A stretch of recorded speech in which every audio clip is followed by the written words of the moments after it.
Good morning, good afternoon, good evening, ladies and gentlemen. This is Pit Talk, pulling pits and the pins with your host, Gunny G, where service members help service centers, period. Follow, like, subscribe everywhere you get your podcasts and on most social media platforms. Let us know how we're doing. Any criticism is good criticism. Let's get into it. We are short time this evening. We both had finally got our schedules in sync, but only for like 30 minutes max. We got a special guest by the name of Staff Sergeant William Butts. We'll get into the jokes later, but go ahead and introduce yourself, where you're from, professional bio, things like that, and duty stations, so on and so forth. And yeah, man, let the listeners know where you're from, where you're at, all that good stuff. Name is Sergeant William Butts from Daytona Beach, Florida. Uh, Currently at Cherry Point MWSS 271, and I am the NCO Council President for my unit as well as the UMCC for my unit as well. Interesting. How is your second duty station, third duty station? Third duty station. Third duty Uh, station, huh? Last one before I go on recruiting duty. No, they're trying to get you. They did get you though, because you're gonna get slayed, dog. Yeah. Recruiting is a 365-day slave. But I'll tell you what, if you have strong work ethic, right, and you're good at talking to people and you do what you're supposed to do, you're on your own schedule. And that's amazing because you can come in whenever you want, go to work out, go see your wife for lunch if you're married, which you are. I think you are, right? Almost July 11th. I get married. So Thank you. yeah, so you'll go see your wife. Haley goes go for lunch. You go to lunch. You get your little recruiting shirt, and you're still recruiting even at lunch. It's crazy. But yeah, man, it's a good. I hear it's a good time, but also it's a crazy slay, crazy amount of advance opportunities though. Advancements like meritorious promotions and junk. Yes, If sir. you do well, I'm sure that you'll get promoted pretty quickly. And then highly competitive promotion, man. What's your MOS? 31, the Great Motor T. Yeah, dude, I love motors. I love mechanics too. Mechanics they're like close to my heart. The mechanics, motor T guys, the what is it? The electronic guys, the ones that fix the radios, GMP or whatever they call it, GMP platoon, GEM platoon or something like that, whatever the frick. Yeah, I love those dudes. The freaking utilities guys, 1371s. I love those guys. Those are Yes, amazing. sir. Anyways, tell the listeners why you wanted to come on. Like, what's going on? What you reached out, we reached out, we got in sync. Like, hey, you're like, man, I just want to do a podcast. Yeah, so I saw it, I saw some great guests. For example, Major Barnum. I'm actually a part of her mentor program. Really? I reached out. I got some original matches. Reached out to one of them. I don't know really what happened, but I'm re-engaging again. I'm looking forward to it because I think going on year 9 now.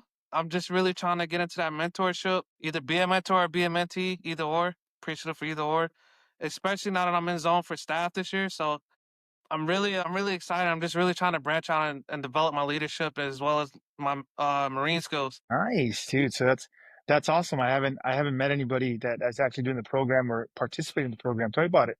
I know you said it's kind of, whatever happened, but so far so good. Are you trying to get back into it? What's going on? I want to say trying to get back into it. I did get matched with like 3 people. Reached out to one. I don't know if I never saw it or whatever the case may be, but it's a really good program. I've seen a lot of good stuff. I see a lot of good stuff, and it seems really legit. And I'm really looking forward to it because I see a lot of people on my Instagram that I follow. They are products of it, and then I'm just a big believer in mentorship myself. Interesting. Why are you such a big believer in mentorship? Because like it got me out of a how can I say it? It got me out of a I don't want to say a hole, but like can't think of the word right now. It got me out of a rut because once I reached out and actually tried to get a mentor, not necessarily in Motor T, but just like a leader in general, it kind of really restored my faith in the Marine Corps. Because in my last duty station in Quantico, kind of went through some stuff.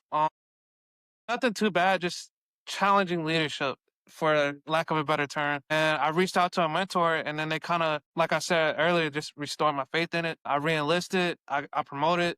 It flipped. My whole Marine Corps career just really flipped and took a turn for the better just because, just reaching out, somebody just willing to give the time. Because I'm always willing to listen. I'm always willing to try stuff a different way. So after that, it's always been a big thing. And that's why I wanted to become the president of my NCO council because I'm really big on trying to mentorship NCOs. I love being a sergeant, but corporal was my favorite rank. only because like it was my introductory into like being an NCO and being hailing from an infantry unit as my first unit. I hold NCO in high regards. I want to be a staff. I would love to be a staff, but I really hold NCO in high regards because I'm a big believer in NCO as being a backbone of the Marine Corps. Right, I like that. I like that. Okay, take it easy. You can get all motivated on me and John can start grunting all over the place. I'll tell you what. I'm a gunny. I haven't been that. I'm still fresh in the Marine Corps, right?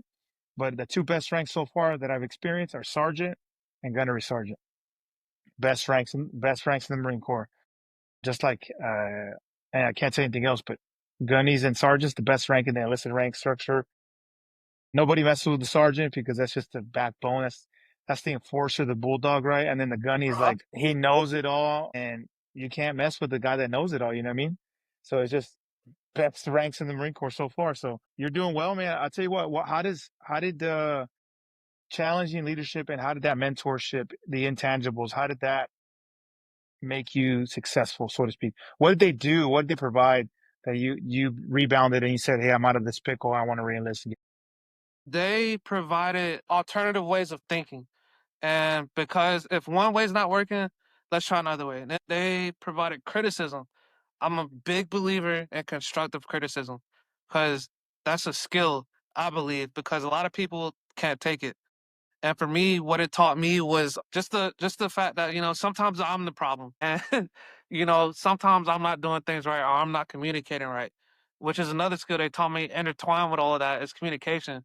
Because before just being somebody from Florida, I was very like to the point. But sometimes people don't take to the point. They take like, creativeness for lack of a better word. And they really taught me how to kind of communicate better with like the field grade officers or the staff and COs that are kind of like the my way, the highway type of people. And then it Uh, taught me, for example, like sometimes, you gotta manipulate. I hate the word manipulate, but I feel like that's what best fits because sometimes you gotta make people think or communicate to make people think that your idea is their idea. So at the end of the day, you still get what you need done, but yeah, you're kind of feeding into them too. interesting. So what did you had some insight, you had some so a different approach. What were they doing that was hindering that? The challenge in leadership. They were kind of trying to leadership stifling. I would say that leadership stifling because I would try to, within my lane, my left and rights, little range talk, but my left and rights trying to be an NCO and they wouldn't let me do it. Or I will hold a billet that is like say for a staff NCO and they would try to kind of not let me act within those lateral limits. Like I've always had the respect and knowledge of like who I'm talking to and what I'm doing, but they just would try to take the credit for everything and then with that try to keep me like late for work. And then that unfortunately caused me to have a divorce. But through that I just kind of I kind of reignited my relationship with God. I think that's a big part of how I got through what I got through is just finding that, and then through just going back to church, uh, I actually met my current fiance just through faith and funny story, actually through a dating app 3 years ago. Interesting. Yeah, and just with going through that challenge in leadership, it taught me how to deal with people. Because being a young corporal coming from an infantry unit and going to Quantico to where it's not like an infantry unit, it's very political and proper and everything like that. It taught me to really how to converse with different types of leadership and then get creative with problem solving because it was either I leave or he leaves or you know who knows. But thankfully with mentorship, God, and at the time my girlfriend. My bad, Gunny. It was my buddy who's the higher duty. He sounded like somebody else through the hallways, but through through that I found a way to kind of just get creative with my problem solving. Interesting. I'll tell you what, I know you're a busy man. Let's get straight to the meat potato. So he hit you hard with a divorce. Can you tell me some after actions? Like what happened that you were directly responsible for? I let work come home. That was the biggest lesson that I learned because I took the stress, I took the I have to do this, I have to do this, and I took it home. And regular civilians are really trained to handle that. And I didn't go to counseling. I didn't go to counseling till it was already too late and we were already separated. So when I got into my new relationship, that was like one of the first things we did. We used the military one source. Big shout out to TRICARE, and found a therapist that really helped us out, and somebody that could explain like what I go through and help me better explain what I go through on my daily jobs or responsibilities. I'm taking a call at 2 o'clock in the morning. It's not that I'm doing something wrong. It's more it's like either Marine needs something or, I'm in trouble or they're in trouble. But yeah, it was just one of those things where I learned to not let sacrifice my work for my home life, and that work will always be there.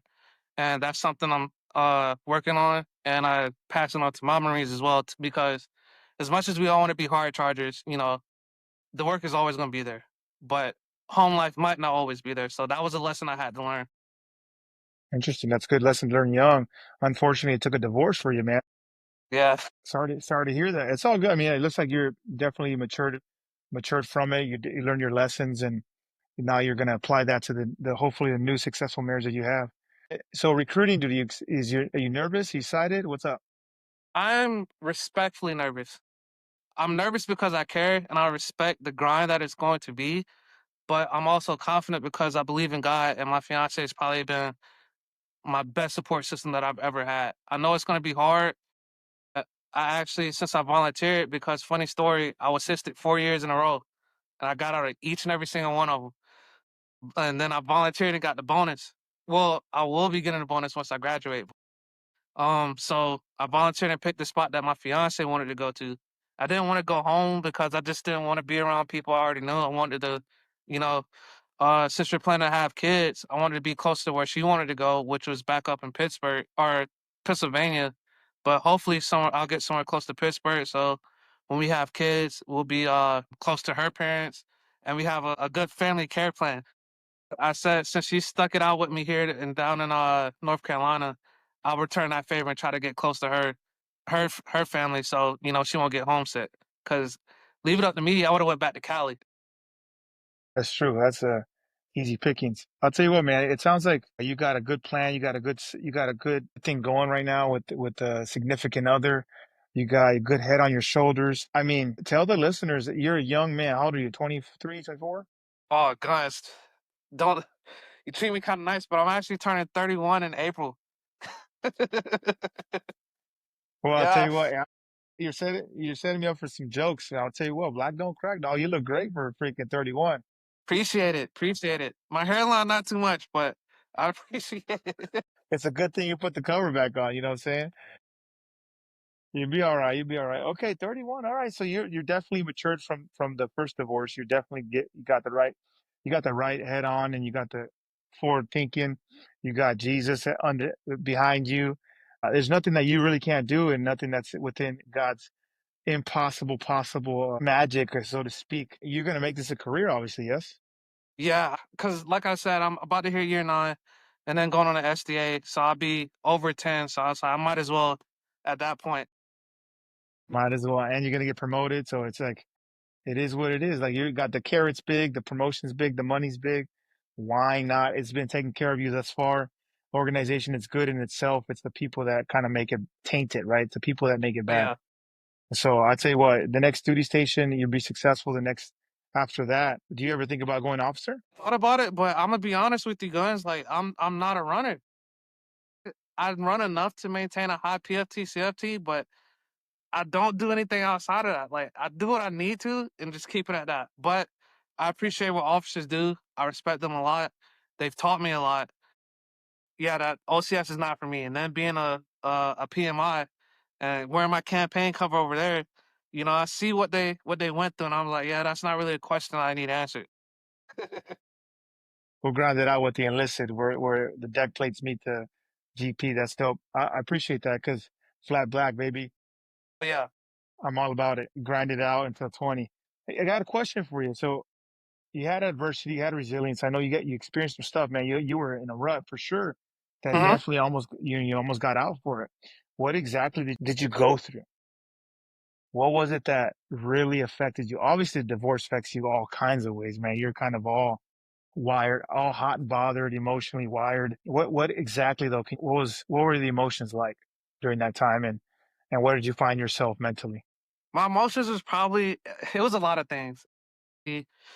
Depressed, nervous, because like throughout the divorce and all that stuff, I got promoted. But being a fresh sergeant, I didn't really know too much about fit reps. I didn't know like the difference between like talking to my RS versus talking to an officer. Granted, they're the same thing, but kind of different in the same respect. And then outside of that, like I moved out of my. It's funny. I was in the section with my staff NCO. His name will remain nameless, but it's on site if I ever see him. Yeah, I was in this section with him. I moved out, and then Gunny, I kid you not, a week later, he actually moved into the new section I was with too, and I was just like, there's no way. So it's just like I got real claustrophobic. Just going through the divorce, going through not being able to escape that one obstacle in my career. It was tough, and then just it led me to a depression, and then I didn't really turn around until I met my fiance. Not too long after that, staff and CO left, and then that's when it kind of got better. But the adversity was just really just like feeling like I couldn't do anything to help myself, and that I was always fighting for myself, and it just made it seem like it was just hopeless. Like sucks, but he put my divorce, from me going through my divorce and dealing with that, he put that in my JPEGs and lowered my JPEG scores. So I ended up having to wait another 6 months to get promoted. That is what really put me in a hard spot. I was ready to get out. I was depressed. I caught COVID in the middle of all that. It was pretty bad. But there was just you know through talking with God and praying, healing to heal and find somebody. Found my current fiance, which she's my support system, and I kind of got out of that because after I found her was when things started turning around. Like he left, then I got promoted, and then I got introduced to her family, and then it was a whole different aspect of life that I really didn't get a chance to see until after that. And I'm thankful. I'm thankful for the snowstorm because I was in Quantico when that whole blizzard in 21 happened, and that's what caused it all. But yeah, after that, it's just, it was up from there. I started learning, really getting that mentorship. I got orders to Cherry Point. Cherry Point is definitely not Pendleton, but it's not a bad base, that's for sure. And it's just been up from there. That's good, man. I'll tell you what, they're just saying that adversity introduced himself to a man. Oh yeah. And adversity showed yourself, and you could either be down in the pits, pulling pits, staying pulling pits all day, and just Oh being yeah. bummy because pulling pits sucks. Yeah. Or you could go to the top and start shooting again. And it looks like you're starting to shoot the rounds down range, fire rounds down range. I appreciate that. What can you provide out of all that? Out of all that adversity, you were resilient for sure. There's going to be another young man that experienced the same thing. Give him a tool for the toolbox. I know our time's limited because we got some things to do, Hmm. but give them a tool for the toolbox. Hey, I know you're going to go through this. I know this is what it's about, but tell them what works for you. Tangible, something tangible that they can grab and put in their pocket. Tangible, I would say, really just don't be afraid to reach out and lean on your friends and family. I know as Marines, you try to think like, oh, we can do everything and handle everything on our own, but we can't. And it's just important to really seek out those friends that you have or family members or significant other, and just, lean on them. Let them support you because as much of a pillar that we like to think we are, pillars have their weak points too. And when you get there, it's important to like, rebuild and come back stronger. However you rebuild, whether it's, through scripture, through prayer, or through friends and family, just make sure you seek them out and lean on them. Uh, outside of, praying and leaning on God, like, family is one of the most important, you know, I don't want to repeat myself, but one of the most important pillars you can have to kind of get through tough things like that. Connections. That's good, man. That's good. I'll tell you what, if you're just tuning into it, you got Staff or Sergeant Butts, future Staff Sergeant, right? Sergeant Butts, Mhm. lean, fellowship, connection. That's the biggest thing that you can do. You can't do this chess game of life by yourself. You have to have a small core group of people that you trust, and whoever that is, don't let everybody in, man, because not everybody's your friend, right? Not everybody you can trust, but the core group that you have in your inner circle of trust, that's truly where it's going to be. And you don't have any, but you probably should get some because it's going to suck and it's going to be a rough ride. So that's good gouge, Yeah. man. I appreciate that, Sergeant Butts. As an NCO, as the backbone, that's good information to have because right now we struggle with young, impressionable individuals.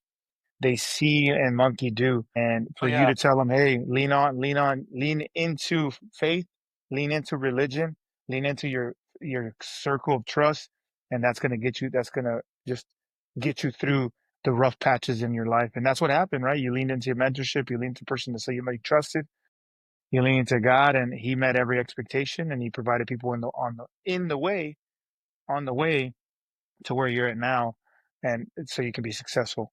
I'll tell you what, not every believer was rich. Not every believer had everything they had. You had to stay in the same situation before you got out of it. You know what I'm saying? So that's good. That's good gouge, ladies and gentlemen. We're short on time. We got to do round two sometime next week. We got to find some time to do round two. I know you got some things to do. I got some things to do. Sergeant Butts, I appreciate your time. I appreciate your honesty about the divorce and where you were at. That's crazy because no listener, sometimes they don't want to share, but you're definitely a different person. You're full of joy. You matured from the situation. So if people want to get a hold of you, If people want to, my bad, it's the Wi-Fi went out. But if you can want to get a hold of me, I'm on Facebook. I'm on X. Will W the letter X then 386, and then on Instagram, I'm just W Butts 386. You can get a hold of me on those platforms. absolutely. Hey, thanks, dog. I appreciate you being the backbone. I appreciate you providing a good example for the ones you lead. Ladies and gentlemen, this is Pit Talk, pulling pits and opinions with your host, Gunny G, where service members help service members, period. Follow, like, subscribe everywhere you get your podcasts and on most social media platforms. Not every single one because my bandwidth is kind of small. But let us know how we're doing. Any criticism is good criticism, ladies and gentlemen. Me and Sergeant Butts, we out. Dog, we got Have to a do good one. round two, okay? I'm down for it. Just let me know. All right, dog. All right, laters. Later.